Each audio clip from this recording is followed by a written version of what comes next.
Yo, Dream Team, it's your boy D Neil back with another reaction video. We got a new comedian today, guys. We got Brandt Tobler. The time I tried to kill my dad. I'm very intrigued to hear this story. Before we do, make sure you subscribe to the channel, ring notification bell, get a video a thumbs up so it gets suggested. And if you got a favorite video suggestion, drop it in the comment section. What we got, Brandon? No bleeps, no blurs. And of course, my macho dad threw a fit, and he started calling the house collect every day, threatening to kill my stepfather, which I think is hilarious that my poor stepfather had to pay for his own death threats. Welcome to This Is Not Happening. I'm Roy Wood Jr. We all come from somewhere, from someone who nurtures us, protects us, and teaches us. Some are better at it than others.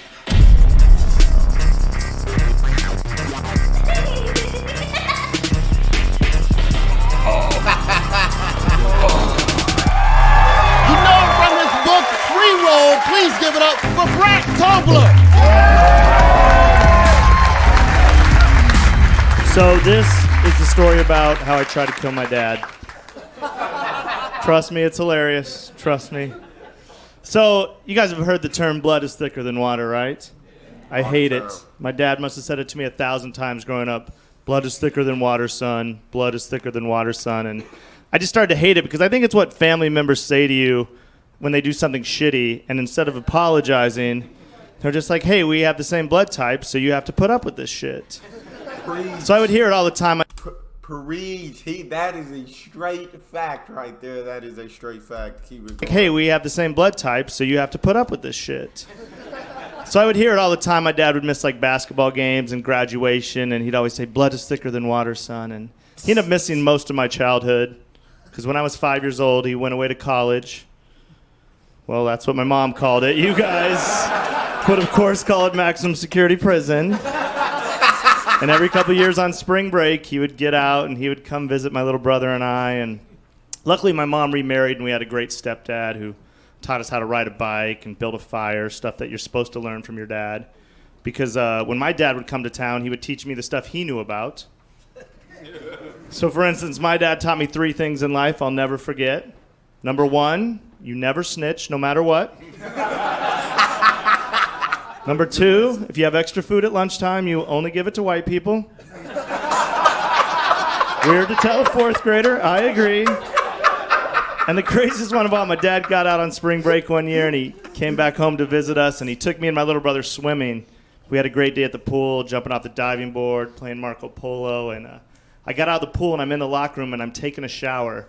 And my father comes in and he sees me shower and he's like, hold on, son, get out of the shower for a sec. I was like, why? What's up, Dad? He goes, son, every time you take a shower from now on, before you get in the shower, put the water on as cold as it can go, and then get in that cold water and shadow box until you count to 15.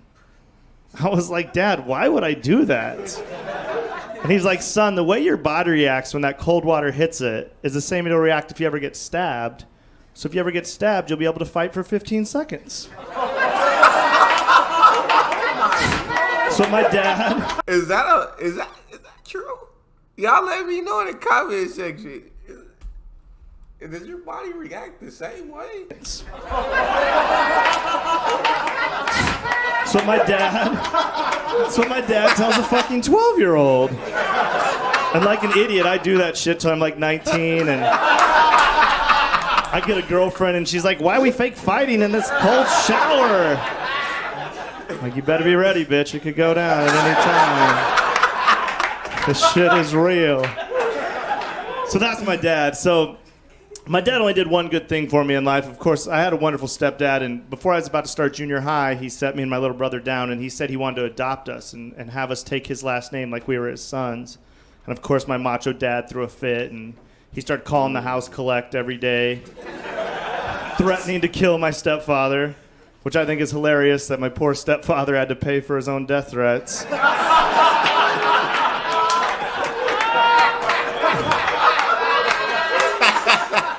But he would call and he would remind us, blood is thicker than water, you're my son. And he eventually sent some goons over to the house to like scare my stepdad. And my mom made a decision, like, forget it, let's just keep your last name, which is the only good thing that my father ever did for me.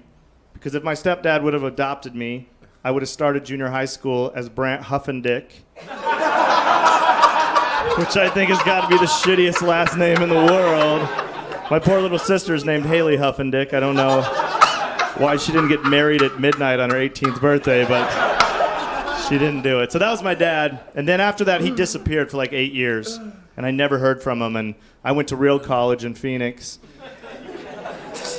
And then, well, junior college, so kind of real, but I went.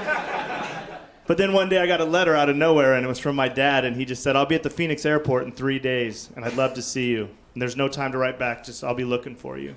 I didn't know what to do because I was doing so good in life, and I hadn't seen him in almost a decade. But then part of me was like, I got to go see my dad. So I went to the airport, which was one of the weirdest moments in my life, because this was before 9/11, so you could go from gate to gate. And when I got to the airport, I realized I didn't even know what my own dad looked like.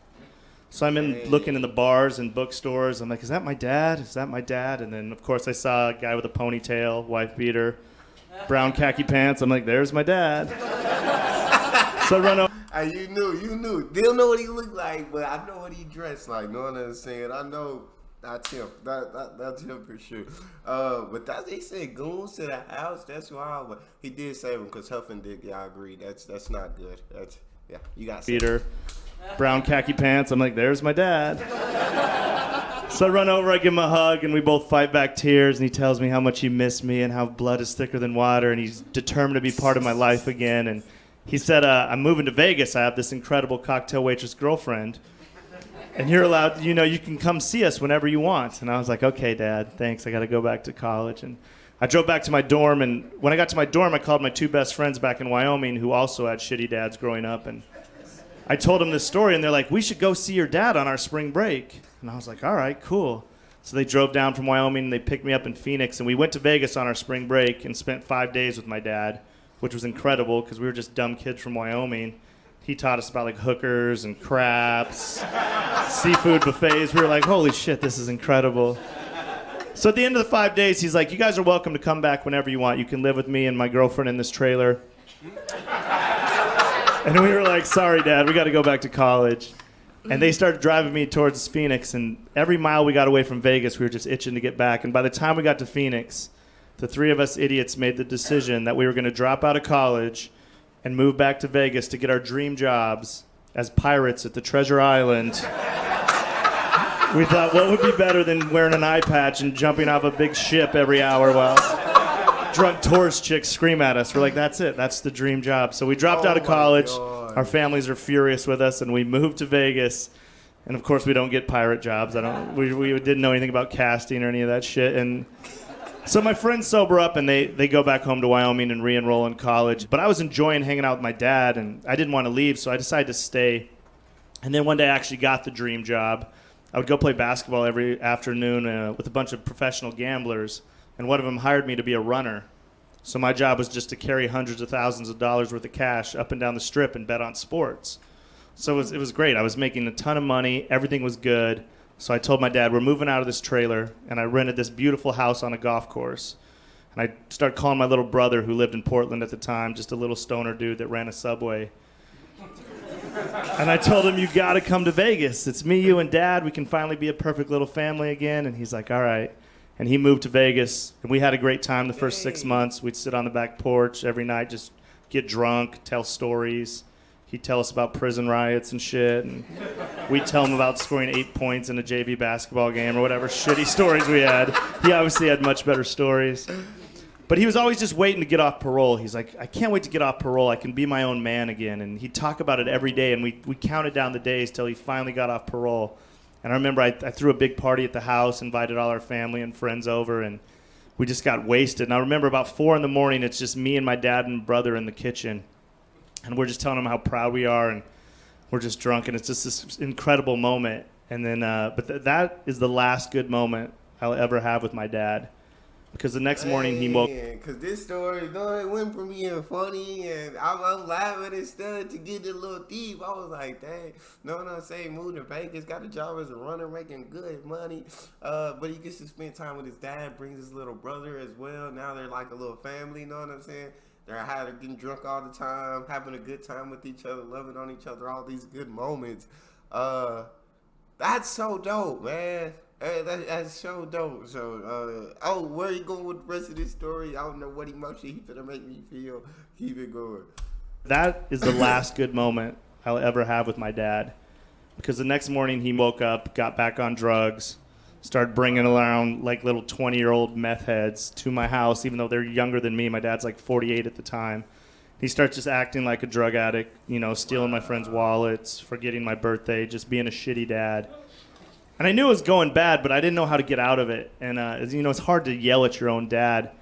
And I knew it was going to happen. And then on a Saturday during football season, I'd have to bet college football all day. So I'd get to the strip at 8 in the morning. I'd run up and down and bet till like 9 o'clock at night. Then I'd go home, go to bed, and then do the same thing for NFL on Sundays. So on this Saturday, I work my ass off. I come home, I'm exhausted. When I get home, my dad's there all cracked out. And I tell him, hey, Dad, I'm going to bed. You can come down tomorrow and get everything comped if you want to watch football. He's like, okay, son. And I went to sleep about 10 o'clock. Around midnight, my little brother busts in, and he's like, hey, Brandt, someone stole my money. My little brother had saved up $350 to fly to Portland to watch his girlfriend graduate college. So I jump out of bed like the big brother, and I run downstairs to try to find my dad and tell him to find whatever little shitty kid took my brother's money. So when I get downstairs, I don't see him, and I'm yelling for him, and I go look in the garage because my white trash dad had this stupid convertible Camaro that he thought was like the dopest car in the world, and it always had to be parked in the garage. So when I got in the garage and I looked and his Camaro was gone, it hit me, oh shit, I got all my money upstairs. And I ran upstairs and my dad had stole $80,000 cash from me.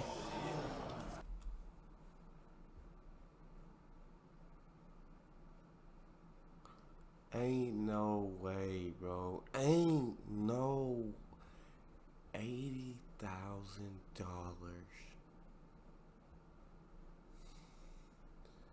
If he was starting to do addict things, though, like, he should have hid that, like, to where it was just not findable for anybody, like in a place, because you have to know, like, an addict is going to do that, or you have to just assume the worst possible outcome.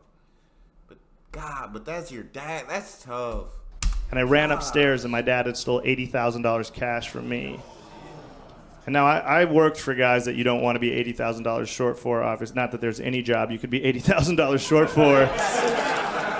But I'll never forget that. And I see my little brother crying, and I'm like, "You stole $80,000. Why would you go steal your own son's $350?" That's what I'm and thinking. it just drove me crazy. And to watch my little brother cry, I brought him from Portland. He was doing good, and I brought him into this shit. So in that moment, I made the decision. I'm like, "That's it. I'm gonna fucking kill my dad. I'm gonna fucking kill my dad." So the next morning, I wake up and I call my cousin Cato, who lives in Phoenix, and he's like a real gangster and the most loyal dude in my life. And I tell him what happens. He says, "I'll be there in 5 hours."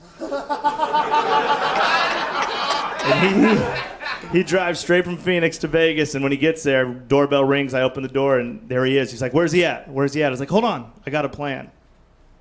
Now, in my defense, I was 23 years old. I'd never killed anybody before. This is before Dexter, Breaking Bad. This is obviously a fucking stupid plan, but this is my plan. My mom had told me a story that when I was young, my dad had cheated on my mom and got chlamydia, and he had to go to the doctor, and the doctor prescribed him penicillin, not knowing that he was deathly allergic to penicillin. So he took that penicillin, and he almost died. So in my head, I was like, that's it. Almost every morning, my dad would go to the Jamba Juice, like 3 blocks from my house, get a Jamba Juice. That was like his favorite thing. So I figured, fuck it. If I just get some penicillin, put it in a Jamba Juice, give it to my dad, he'll drink it, he'll be dead. Perfect, airtight plan. So I tell my cousin, he's like, all right, I can get penicillin. So he's like, well, you can get anything, trust me. So he's like, all right. I go, one more part of this plan. Everyone will think like I'm the number one suspect. So I'm going to go to Colorado, and you guys just take care of this shit. They're like, all right, you're kind of a pussy, but we'll do it. I was like, all right, good. I don't want to go to college like my dad. So I fly to Colorado. Me and my girlfriend go to Estes Park. We go to a hotel, and I call my cousin Cato. I'm like, yo, are you ready? He's like, we're ready. Extra large mango in the fridge. Just waiting for your dad to come home. I was like, all right, cool. Call me when he's dead. He's like, all right. So So I wait about an hour, 2 hours, no phone call. I call him back. I'm like, yo, what happened? They're like, well, your dad came home, but he wouldn't take it. I was like, what do you mean he wouldn't take it? Like, we gave him the Jamba Juice, but he just put it back on the kitchen counter. I was like, and looking back, I get it. You know, my dad was in Leavenworth in real prison, so he knows you don't take, like, a gift from your enemy, you know? I don't think he thought we were trying to kill him, but he probably thought we pissed in it or something stupid, right? So I said, you know what? Forget it. This plan's stupid. Just go with the original plan, pack up my brother's stuff, go to Phoenix. I'll fly home. We'll just never talk to my dad again. My cousin's like, nah, fuck that. We do it my way now. I'm like, what's your way? He's like, we do it my way. We'll call you in an hour. And he hung up the phone. And I just sat there in that hotel like, what are they going to do? And this is the plan they came up with. So they knew my dad loved that stupid Camaro, and it always had to be parked in the garage. So what they did was they opened the garage door, and then they went out and they cut the phone lines and the power lines, and they just waited for my dad to come home in this dark corner in the garage. Sure enough, my dad came home just like they thought, parked in the garage, hit the button to get the garage door to shut. It wouldn't shut. They said he was so frustrated he didn't know what was going on, and he got out of the car, went over, got the garage door, manually shut it, and locked it. And as soon as he locked it and started to walk back through the garage into the house, my brother and cousin jumped out with golf clubs and tried to kill him in the garage with golf clubs. But they were fucking idiots because there was no light. So they're swinging their hearts out, almost killing each other. It's like we needed a better murder caddy. They fucked it all up. But there was only the only light coming into the garage was there was a side door that led to the backyard, and at the bottom of that side door there was a little doggy door, and there was a little light coming through, and my dad saw that light, and he just put his shoulder down and ran and bust through that door and fell into the backyard, jumped over the back wall onto the golf course and ran away. And that was like 17 years ago, and I've never saw him or spoke to him since that day. So my brother and cousin go to Phoenix. 3 days later, I fly back from Colorado. And I'll never forget, I was standing in the garage with this garden hose trying to clean up the mess they made. And that's when it hit me. I was like, my dad was right this whole time. His blood is way thicker than water. I'm Brandt Tobler. Thank you, guys. That was a crazy story. That was a tough story because that like literally sucks so much. But then at the same time, it was funny. He ended it on a funny note, man. That was a dope story. I like hearing these comedians tell stories because they're so good at it. They know how to make deep, sad stories funny.